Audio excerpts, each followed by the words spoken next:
manfaat yang akan dirasakan oleh masyarakat, ya jelas ada. Buktinya pendawiran di mana-mana. Iya. Setelah bab nasab ini, isu nasab, diskursus nasab ini kemudian muncul, pendawiran turun 99%. Sehingga para kabib-kabib yang biasa dawir itu sekarang ada yang jual minyak wangi lagi seperti dulu dan leluhur-leluhur mereka. Biasa. Jadi itu kan punten ya. Itu dirayakan Pak Ustadz, Pak Kiai, dirayakan di mana-mana. Kiai Imaduddin dipecat lebok. Ya, mereka tidak tahu kalau 99% pengurus PPNU itu tidak percaya nasab balawi. Oh, serius? Serius. Itu bisa Bisa diverifikasi. silakan nanti ya. 99% petinggi-petinggi pengurus Nahdlatul Ulama itu sudah tidak lagi percaya pada Kalau tidak Balawi. percaya silahkan disurvei. Oh, silakan. Oleh Nah, ini tantangan nih. survei yang kredibel. Lembaga survei biasa untuk presiden-presiden.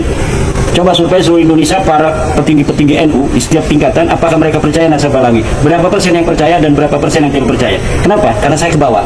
Siapa yang undang-undang saya itu untuk memberikan ceramah-ceramah? Itu pengurus-pengurus NU. Tapi itu kemarin Haul Solo penuh kok.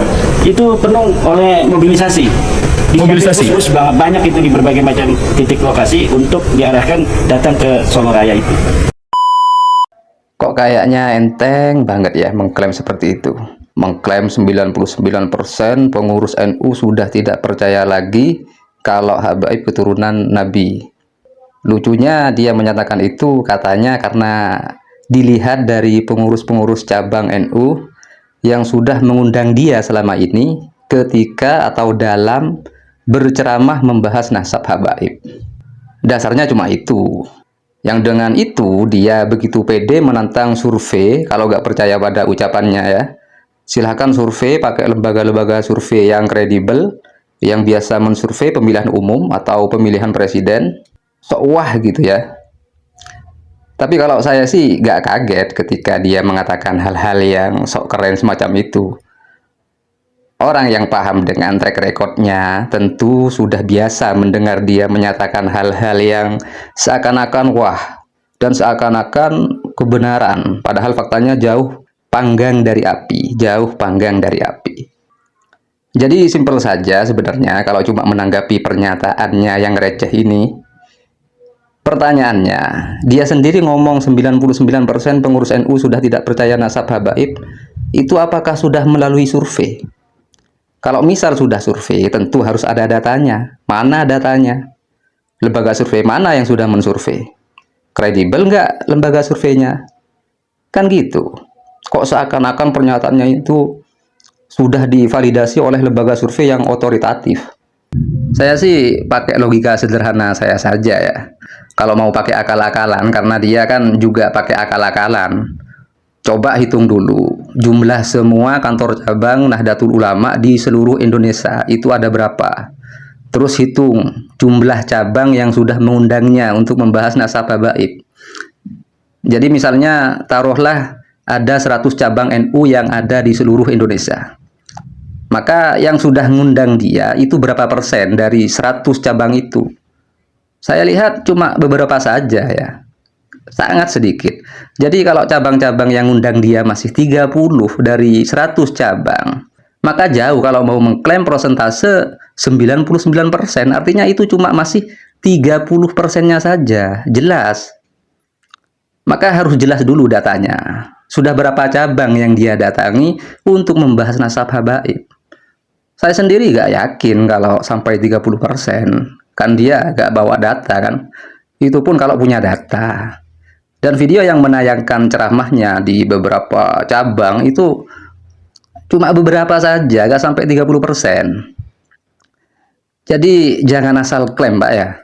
Ini pun belum secara spesifik bicara soal data orangnya, berapa jumlah pengurus NU yang hadir di semua acara yang mengundangnya, dan berapa jumlah orang pengurus NU yang menyatakan kalau sudah tidak percaya habaib keturunan Nabi. Belum ke situ. Oh mungkin persentase 90% itu dari 20 cabang. Ya masuk akal sedikit kalau begitu. Itu pun cuma dengan perkiraan saja kan. Karena saking pedenya sudah diundang beberapa pengurus NU di cabang, padahal cuma beberapa gelintir, lalu merasa sudah lebih banyak yang percaya pada statement-statementnya tentang nasab habaib. Jadi nggak usah membesar-besarkan sesuatu yang kecil Pak ya. Jangan Pak. Selanjutnya, kalau bicara tentang mekanisme survei yang profesional, tentu nggak sesederhana itu, nggak sesederhana asal klaim seperti itu. Prosesnya cukup banyak. Jadi mulai dari menentukan populasi dan sampelnya, menentukan jenis surveinya, apakah dengan menggunakan wawancara atau kuesioner, lalu merancang pertanyaan, yakni menentukan pertanyaan yang akan diajukan atau bagaimana cara menanyakannya. Setelah itu, membagikan surveinya. Dan yang terakhir, melaporkan hasilnya, hasil surveinya, atau laporan dari hasil surveinya itu. Seperti itu kurang lebihnya. Kalau bicara lembaga survei yang profesional, itu cara kerjanya secara umum. Ya, kalau cuma ngomong 99% pengurus NU sudah gak percaya nasabah gaib, cuma ngomong tanpa data, saya kira anak yang gak pernah sekolah juga bisa ngomong seperti itu.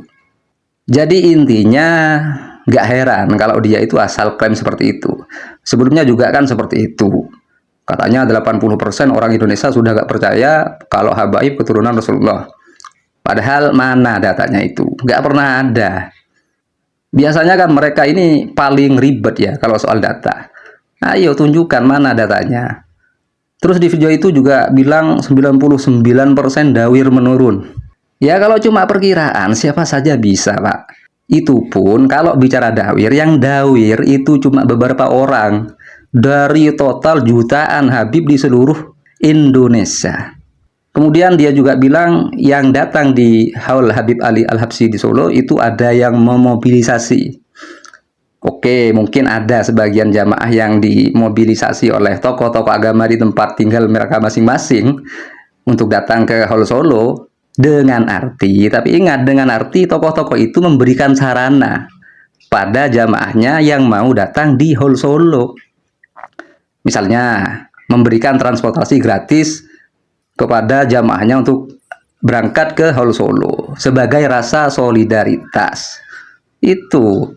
Dan semuanya yang datang ke Haul Solo itu atas kemauan mereka sendiri. Gak ada yang maksa dan dipaksa, itu gak ada. Mereka itu berangkat dari rumah masing-masing. Ada yang rombongan dengan keluarga, tetangga, sanak famili, ada yang berangkat sendirian, ada yang dengan teman-temannya, ada juga yang bersama keluarga kecilnya.